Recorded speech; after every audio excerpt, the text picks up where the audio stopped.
अस्सलाम वालेकुम, welcome back to my channel and welcome back to my new vlog. I hope आप सब लोग बिल्कुल ठीक ठाक होंगे। अल्हम्दुलिल्लाह मैं आपकी दुआओं से बिल्कुल ठीक हूँ। आज मैं लेज़ीनेस के बारे में कुछ बातें शेयर करूँगी। आज मैं बताऊँगी कि लेज़ीनेस को किस तरह से कम किया जा सकता है और कौन सी कॉजेज़ हैं जिसकी वजह से आप इतनी सुस्ती का शिकार होते हैं।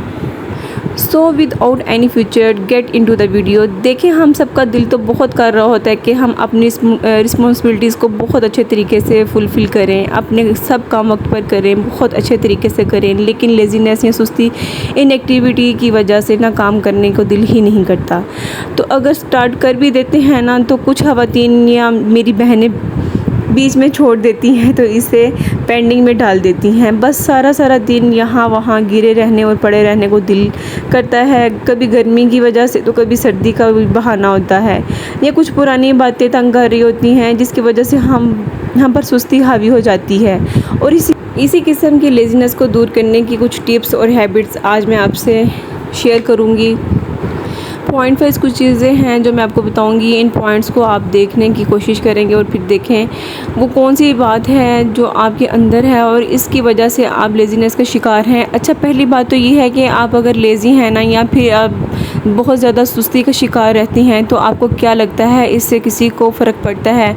ऐसा बिल्कुल भी नहीं, किसी को भी फ़र्क नहीं पड़ता। इससे शायद आपके पेरेंट्स को फ़र्क पड़े या आपके हस्बैंड को फ़र्क पड़ेगा, और कोई दूसरा तीसरा 2-4 दफ़ा बोलेगा, बस इसके बाद क्या होगा, आप पर लेज़ी होने का टैग लग जाएगा। सो लेज़ीनेस को ओवरकम करने के लिए जो पॉइंट नंबर 1 है ना, वो है स्टक एनर्जीज़। आपके अंदर कई ऐसी बातें होती हैं जो बाहर नहीं निकलती और आप ना इन्हें अंदर ही अंदर सोचते रहते हैं, और वो एक जंग होती है जो आप अपने से लड़ रहे होते हैं। वो बातें ना आप किसी को बता सकते हैं और ना किसी से शेयर करते हैं, बस अंदर ही अंदर इनको सोचते रहते होते हैं और ख़ुद को और परेशान करते रहते हैं। आपने करना ये है कि अपने अंदर के कचरे को निकाल के बाहर फेंकना है। जो बातें आपके जहन में है ना, उन सब को आपने अपने जहन से निकालना है। अगर कोई रिलेशन टूट गया हो या कोई भी मसला हो, हस्बैंड वाइफ का हो, या फिर कोई आपसे खफा हो गया, तो इसको लेट इट गो करें, क्योंकि अब जो होना था वो तो हो गया। अब वो वापस आप इसको रिपेयर नहीं कर सकते।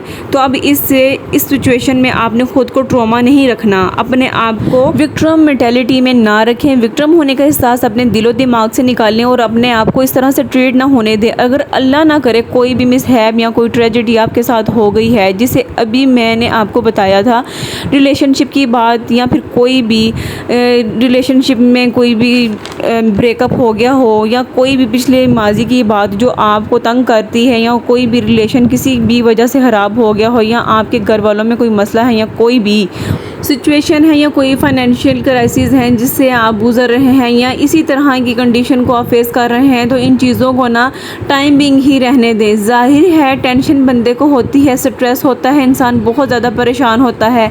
इन चीज़ों को टाइम बिंग और आजमाइश ही समझें और इसकी वजह से ख़ुद को ट्रॉमाटाइज ना करें। ये चीज़ें आपको काम करने से रोकती हैं, आपको आगे बढ़ने से रोकती हैं, आपको काम में फोकस नहीं करने देती। तो इन चीज़ों को ना बहुत ज़्यादा अवॉइड करना। किस तरह से अवॉइड करना है? Start grounding for 10 to 15 minutes. Daily basis पे वॉक करने की आदत डालें, ग्राउंडिंग करें 10 to 15 और ग्रेजुअली इसको बढ़ाते रहें। और इसके बाद ना आपने क्या करना है, डीप ब्रीथिंग ज़रूर किया करें डेली बेसिस के ऊपर ही। और डीप ब्रीथिंग का तरीका मैंने आपको एक व्लॉग में बताया था, how I live happy life without stress. Link description में, आप वहां जाकर विज़िट कर सकते हैं। अगर आप अल्लाह ना करे डिप्रेशन या स्ट्रेस की सूरत हाल में से गुजर रहे हैं, तो आपके लिए वो वीडियो काफ़ी हेल्पफुल रहेगी। अच्छा, डीप ब्रीथिंग के बाद एक बहुत ही इम्पोर्टेंट चीज़ आती है, डेट इज़ वाटर मैनिफेस्टिंग करने की कोशिश करें विद वाटर, और वाटर का इंटेक भी बहुत ज़्यादा करें। इससे आपकी टॉक्सिसिटी जो है वो रिलीज़ होती है और आप रिलैक्स फील करते हैं। सो लेज़ीनेस को ओवरकम करने की जो सेकंड टिप आती है, वो है difficulty in asking someone for help. लोगों से बातें शेयर करें और इनसे कभी कभार भी मांगें। इससे आपने लोगों को पहचानना है कि आप किन लोगों से मदद मांग सकते हैं। कोई घर पे बुज़ुर्ग होगा आपके ख़ानदान में, या कोई साइकोलॉजिस्ट हो सकता है जो आपको बहुत अच्छे तरीके से ट्रीट कर सकता है। और इसके अलावा ऐसे लोग आपके लिए सराउंडिंग में होते हैं जो आपको लगता है कि ये मेरे लिए वेल विशर हैं, इनको मैं बातें बता सकती हूँ, इनको मैं अपने मसले शेयर कर सकती हूँ। तो कभी कभार लोगों से हेल्प भी मांगा करें जो आपको अपने वेल विशर लगते हैं। यहाँ मैं एक छोटी सी एग्जांपल देती हूँ। शायद आपने भी सुनी है, एक शख्स था, कश्ती में जा रहा होता है, कश्ती इसकी डूबने वाली होती है। तो दो बंदे आते हैं इसको बचाने के लिए, लेकिन वो इनकी मदद नहीं लेता। वो कहता है कि नहीं, मुझे तो सिर्फ अल्लाह की मदद चाहिए और अल्लाह ही मुझे इस सिचुएशन से निकालेगा। तो क्या होता है, इसकी कश्ती डूब जाती है।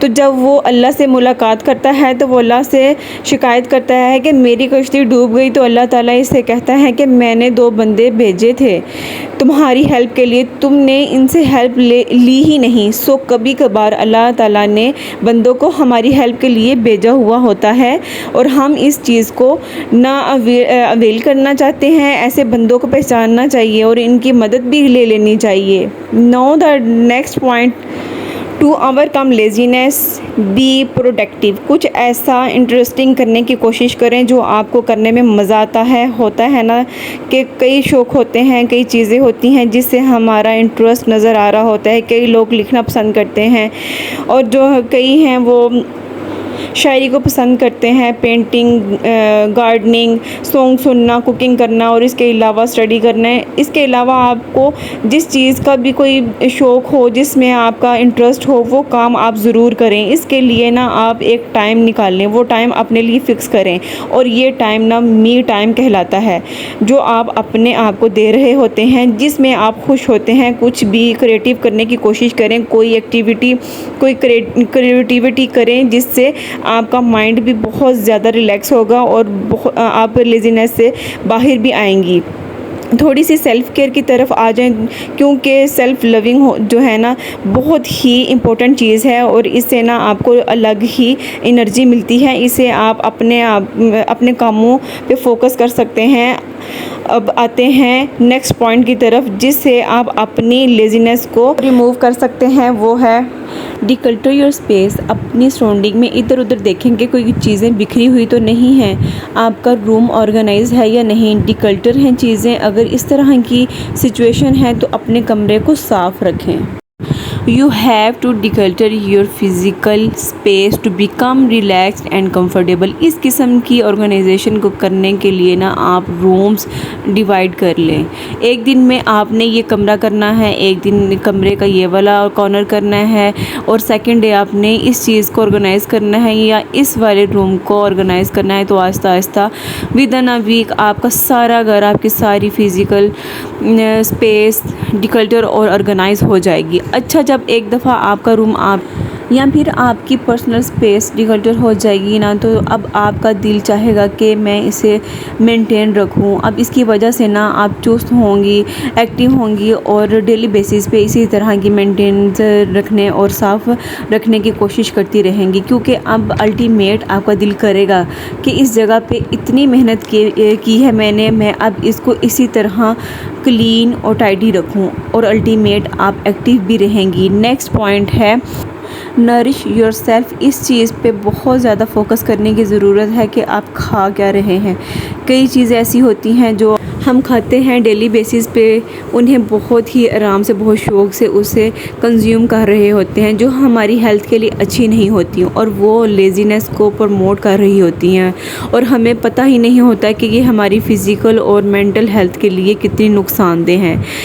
शुगरी चीज़ें हम बहुत ज़्यादा खा रहे होते हैं। शुगर का इंटेक हमारे डेली बेस पे बहुत ज़्यादा होता है। अब तो समर्स हैं, गर्मी में काफ़ी ज़्यादा शरबत वगैरह, स्कंजीवी वगैरह और इस तरह की चीज़ें हम बहुत ज़्यादा पी रहे होते हैं, जूसेस वगैरह, और इनमें शुगर बहुत ज़्यादा होती है। Ice cream, cold drink, process food होते हैं, ये सारी चीज़ें हमारे ब्रेन को कमज़ोर कर रही होती हैं और अल्टीमेट हम सुस्ती का शिकार होते हैं। ये जितने भी शुगरी आइटम्स, प्रोसेस फूड और कोल्ड ड्रिंक वगैरह हम पीते हैं ना, बहुत मज़े से एक सिप लो तो दिल करता है कि पूरा गिलास ले लें।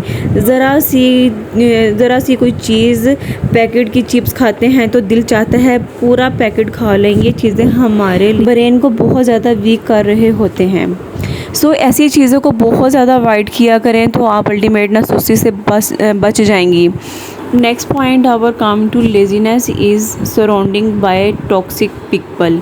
ये जानने की कोशिश करें कि कहीं आप टॉक्सिक लोगों से घिरे हुए तो नहीं हैं, जिनकी वजह से आपकी मेंटल स्टेट डिट्राइट हो रही है, जिसकी वजह से आप अपनी गोल्स अचीव नहीं कर सकते और अपने मकसद में कामयाब नहीं हो सकते। और ऐसे लोगों की वजह से आप बस लेज़ी से लेज़ी तरीन होते जा रहे हैं और ये अपने शर से बाहर ही नहीं निकलना चाह रहे आप, क्योंकि आपकी सराउंडिंग में लोग ही ऐसे हैं जो आपको कोई ना कोई क्रिटिसिज्म का निशाना बनाकर रखते हैं and you are not able to focus on your goals and any more because of these people. ऐसे लोग कहीं पे भी हो सकते हैं, आपके वर्क प्लेस पे हो सकते हैं, आपकी फैमिली में, आपकी फ्रेंड साइड या आपके नेबरहुड में भी हो सकते हैं। तो ऐसे लोगों से निजात पाने की कोशिश करें। So you have created your own personal space and stay focused on your work, on your goals। But क्या होता है, इन सब चीज़ों के बावजूद ना बहुत सारे लोग ना ऐसे भी होते हैं, कुछ टॉक्सिक लोग होते हैं जो अपनी नेगेटिविटी ना आपके ऊपर डंप करके ना चले जाते हैं। और अगर आपके साथ ऐसा बार बार हो रहा है ना, तो you have leave that space. अगर आपको आपकी सराउंडिंग में कोई बार बार परेशान कर रहा है, इट मीन्स कि आपने इसको अलो किया हुआ है। ख़ुद को इस तरह ट्रॉमेटाइज मत होने दें, विक्टिम ना बनाएं अपने आप को। नेक्स्ट पॉइंट है, don't expect yourself to be perfect. कोई भी परफेक्ट नहीं होता, हर किसी में कोई ना कोई खामी ज़रूर होती है। कोई भी इंसान ऐसा नहीं होता जिसके अंदर फुल परफेक्शन हो। तो अपने आप से ये उम्मीदें भी लगाना छोड़ दें कि मैं परफेक्ट हूँ या परफेक्ट हो जाऊँगी। अगर आप परफेक्शन के चक्कर में रहेंगे ना, तो जो आप कर रहे हैं ना, तो आप इससे भी डिमोटिवेट हो जाएंगी। नेक्स्ट पॉइंट है, प्रायोरिटीज़ योर टास्क। आपके जो भी गोल्स हैं, जो टास्क हैं, इनको बहुत ज़्यादा प्रायोरिटाइज़ करें और अपने गोल्स को ही कंसीडर करें। जब आपने कोई गोल सेट किया होगा ना, तभी आप उसे अचीव करने के लिए आपको एक्टिव होना पड़ेगा। और जाहिर है अल्टीमेट आपको सुस्ती को या लेज़ीनेस को बाय बाय कहना पड़ेगा। जब भी तो अपना गोल अचीव कर पाएंगी ना आप। जो आपने अपने माइंड में सोच रखा है कि मुझे इतनी देर में ये चीज़ अचीव करनी है या ये काम करना है, सो ख़ुद को लेज़ीनेस से बचाने के लिए और ख़ुद को अचीव रखने के लिए अपनी ज़िंदगी में कोई ना कोई गोल या कोई अचीवमेंट सेट करके रखें। वीडियो अगर अच्छी लगी हो तो इसको प्लीज़ लाइक भी कर दीजिएगा and if you are new on my channel, please don't subscribe and leave a beautiful comment. See you soon in the next video, inshallah.